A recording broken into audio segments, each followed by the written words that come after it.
صفحہ نمبر 20 رکوع سے ہمارا سبق شروع ہو رہا ہے۔ اعوذ باللہ من الشیطان الرجیم، بسم اللہ الرحمن الرحیم۔ یا ایہا الذین آمنوا اتقوا اللہ ولتنظر نفس ما قدمت لغد واتقوا اللہ ان اللہ خبیر بما تعملون۔ ولا تكونوا كالذين نسوا الله فأنساهم أنفسهم أولئك هم الفاسقون۔ لا يستوي أصحاب النار وأصحاب الجنة، أصحاب الجنة هم الفائزون۔ لو أنزلنا هذا القرآن على جبل لرأيته خاشعا متصدعا من خشية الله وتلك الأمثال نضربها للناس لعلهم يتفكرون۔ صدق اللہ العظیم۔ اس سے پہلے جو سبق ہم نے پڑھا اس سبق کے آخر میں اللہ تبارک و تعالی نے شیطان اور اس کی پیروی کرنے والے جو لوگ ہیں اللہ نے ان کا انجام بیان فرمایا کہ انہما فی النار خالدین فیہا، کہ ان کا انجام یہ ہوگا کہ وہ ہمیشہ ہمیشہ کے لیے جہنم میں ڈالے جائیں گے۔ ایک تو شیطان لوگوں کو ورغلاتا ہے، پھسلاتا ہے اور لوگوں کو کافر بناتا ہے، خود بھی وہ کافر ہے اور لوگوں کو بھی کافر بنانے کی پوری کوشش کرتا ہے۔ دوسرا، شیطان زبان سے اللہ تبارک و تعالی سے ڈرنے کا دعویٰ کرتا ہے، حالانکہ اس کے جو اعمال ہیں ان سے یہی ظاہر ہوتا ہے کہ وہ اللہ تعالیٰ سے نہیں ڈرتا۔ اور جو اللہ تبارک و تعالی سے زبانی ڈرنے کا دعویٰ کرے اور اندر سے نہ ڈرتا ہو تو وہ اس کو ہم مومن نہیں کہہ سکتے۔ تو شیطان خود بھی کافر ہے اور دوسروں کو بھی کافر بناتا ہے، اس لیے اللہ تبارک و تعالی نے اس کے انجام کا تذکرہ فرمایا، اس کے بھی اور جو اس کی باتوں میں آ کر اس کی باتوں کو ماننا شروع کر دیتے ہیں، اللہ نے ان دونوں کے انجام کا تذکرہ فرمایا کہ یہ جہنم میں ڈالے جائیں گے اور ہمیشہ ہمیشہ کے لیے جہنم میں ہی رہیں گے۔ آج جو سبق ہم پڑھے ہیں اس سبق میں اللہ تبارک و تعالی ایمان والوں کو اس بات کی تلقین فرما رہے ہیں کہ اے ایمان والو، تم اللہ تبارک و تعالی سے ڈرتے رہو اور اپنی آخرت کی فکر کرتے رہو۔ اللہ نے ارشاد فرمایا یا ایھا الذین، اے وہ لوگو آمنو جو ایمان لائے ہو، یعنی اے ایمان والو، اتقوا اللہ، تم اللہ سے ڈرو، اللہ سے ڈرتے رہو۔ ولتنظر، اور چاہیے کہ دیکھے، نفس، ہر آدمی، ما اس چیز کو، قدمت جو اس نے آگے بھیجی ہے، لغد کل کے لیے۔ اللہ تبارک و تعالی نے ارشاد فرمایا کہ ایک تو تم اللہ تبارک و تعالی سے ڈرتے رہو اور دوسرے ہر آدمی جو ہے وہ اس بات کو دیکھے کہ وہ کون سی چیز آگے بھیج رہا ہے، وہ کیسے عمل کر رہا ہے، اچھے کر رہا ہے یا برے کر رہا ہے، کل کے لیے وہ کیا چھوڑ رہا ہے۔ ہر آدمی کو اس بات پر غور کرنا چاہیے۔ واتقوا اللہ، اور اللہ سے ڈرتے رہو۔ اس آیت میں اللہ تبارک و تعالی نے 2 مرتبہ ارشاد فرمایا اتقوا اللہ، اللہ سے ڈرو، اللہ سے ڈرتے رہو۔ تو مفسرین کرام رحمۃ اللہ علیہ 2 مرتبہ اس آیت میں اتقوا اللہ کو بیان کرنے کی کئی وجوہات بیان فرماتے ہیں۔ مفسرین فرماتے ہیں کہ واتقوا اللہ جو اللہ تبارک و تعالی نے پہلی مرتبہ بیان کیا، اس کو بیان کرنے کا مقصد یہ ہے کہ تم اللہ سے ڈرو اور اللہ تبارک و تعالی کے احکامات کو پورا کرو، اور دوسری مرتبہ بیان کرنے کا مقصد یہ ہے کہ تم اللہ تبارک و تعالی سے ڈرو اور اللہ تبارک و تعالی کے نافرمانی کے اعمال سے بچو۔ اور مفسرین اس کی یہ وجہ بھی بیان کرتے ہیں کہ پہلی مرتبہ جو اللہ تبارک و تعالی نے اتقوا فرمایا یہ عام لوگوں کے لیے حکم ہے کہ تم تقوی کو اختیار کرو، یعنی یہ اتقوا یہ عام لوگوں کے لیے ہے، اور دوسری مرتبہ جو بیان فرمایا وہ خاص لوگوں کے لیے کہ مسلمان جو ہیں وہ اللہ تبارک و تعالی سے ڈرتے ہیں اور اللہ سے ڈر کر اللہ کے احکامات کی پابندی بھی کرتے ہیں اور اللہ کی نافرمانی سے بچنے کی کوشش بھی کرتے ہیں۔ اس کے ساتھ ساتھ یہ حکم ہوا خاص لوگوں کو کہ تم گناہ صغیرہ سے بچنے کی پوری کوشش کرو۔ اس سے آگے اللہ تبارک و تعالی نے ارشاد فرمایا ان اللہ خبیر بما تعملون۔ یہاں سے اللہ تبارک و تعالی مسلمانوں کو اس بات سے آگاہ فرما رہے ہیں کہ تم اس بات کو جان لو کہ اللہ تبارک و تعالی تمہارے اعمال سے بھی اور تمہارے اعمال کی کیفیت سے بھی باخبر ہیں۔ اللہ تبارک و تعالی تمہارے اعمال کو بھی جانتے ہیں اور تمہارے اعمال کی کیفیت کیا ہوتی ہے اللہ تعالیٰ اس کو بھی جانتے ہیں۔ فرمایا ان اللہ بے شک اللہ تبارک و تعالی خبیر خبردار ہے بما ان کاموں سے تعملون جو تم کرتے ہو، جیسے کام تم کرتے ہو اللہ تبارک و تعالی ان کو بھی جانتے ہیں، تمہارے کاموں کی کیفیت کو بھی جانتے ہیں اور اسی کے مطابق اللہ تعالیٰ تمہیں بدلہ بھی عطا کریں گے۔ اس سے آگے اللہ تبارک و تعالی نے ان لوگوں کا تذکرہ فرمایا جو اللہ تبارک و تعالی کی یاد سے غافل ہو جاتے ہیں، اللہ کے ذکر کو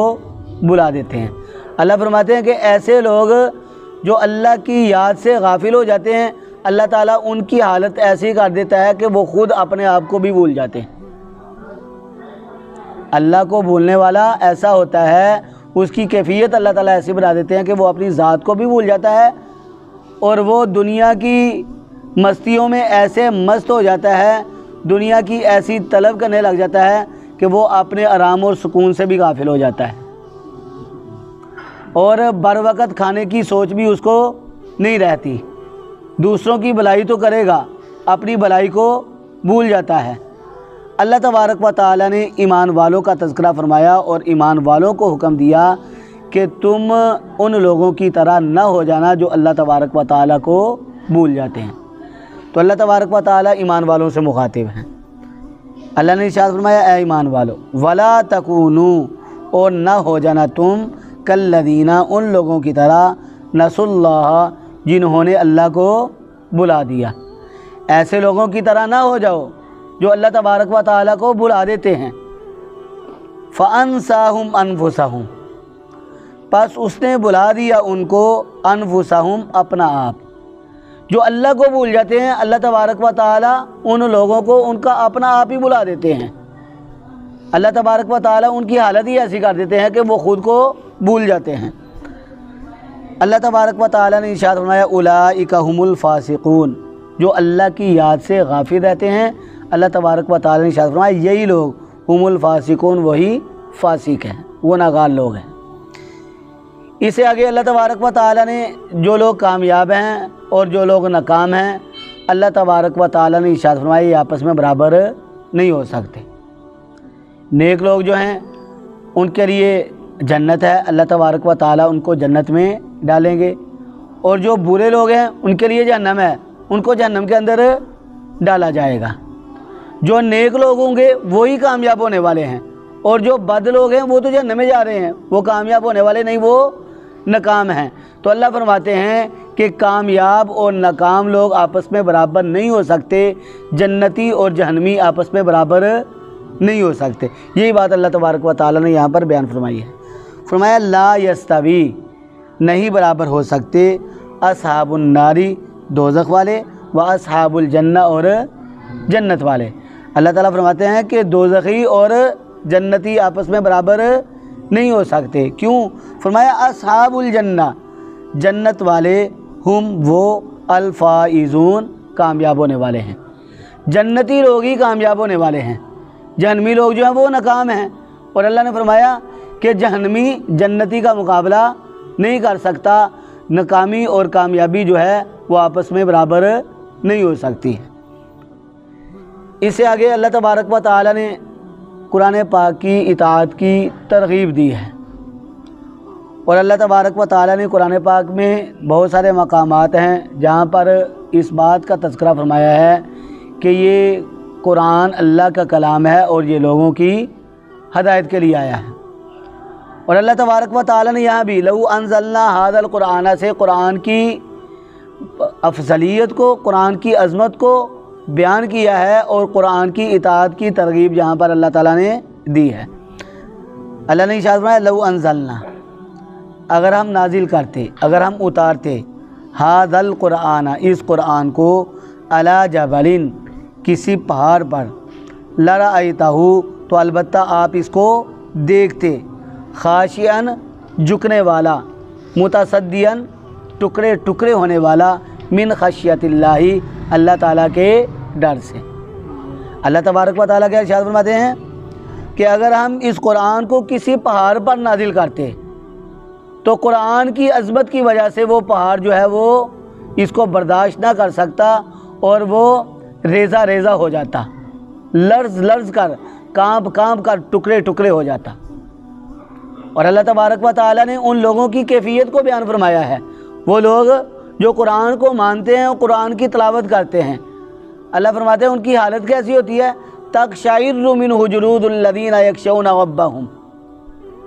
وہ قرآن کی عظمت کو سمجھتے ہیں، جب قرآن کی تلاوت کرتے ہیں تو ان کے رونگٹے کھڑے ہو جاتے ہیں، لیکن وہ جو قرآن کی عظمتوں سے غافل ہیں،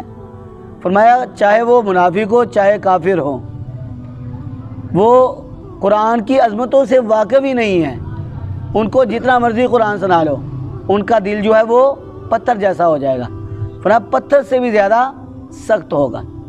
تو اللہ تبارک و تعالیٰ نے ارشاد فرمایا کہ یہ قرآن اتنی عظمتوں والا کلام ہے، اگر ہم اس قرآن کو کسی پہاڑ پر اتارتے تو البتہ آپ اس پہاڑ کو دیکھتے کہ وہ اللہ کے خوف سے ریزہ ریزہ ہو جاتا، دب جاتا، ٹکڑے ٹکڑے ہو جاتا۔